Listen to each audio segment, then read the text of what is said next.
I'm terrified for the children, myself and my family. There are still too many deaths each day. Is it worth the payoff of the children who ultimately do fall ill?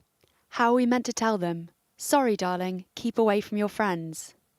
The words of teachers surveyed by their union as they wrestle with the dilemma of their working lives.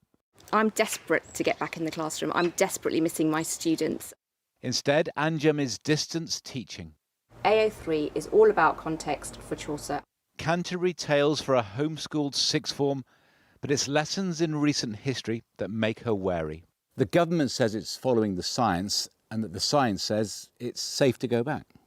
The government has also said for the last 2 months that it was following the science, and here we are with 34,000 people that have lost their lives. And why is school at the forefront? Why are other places of work not being treated in the same way with the same level of urgency?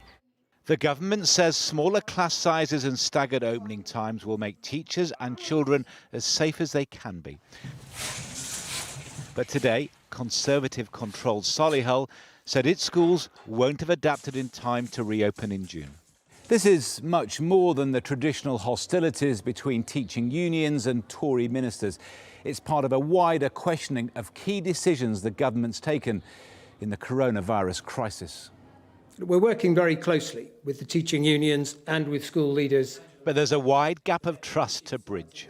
When so much has quite obviously gone wrong with the government's leadership of this crisis, track and tracing, PPE, care homes, you can't really blame teachers for not believing you when it comes to returning to school. We don't underestimate that there are challenges and that there's a job to do to reassure people, but we do believe it's right to embark on this as other countries have. In West Yorkshire, Calderdale Council became the latest local authority to advise schools to stay shut, claiming the support of parents. At the moment, I don't feel comfortable sending my child in. I feel like we need a little bit more time. And time isn't on the government's side. It's getting harder to see how ministers can reconcile their hopes to reopen schools with the fears of teachers, and all within the next 2 weeks. John Ray, News at 10.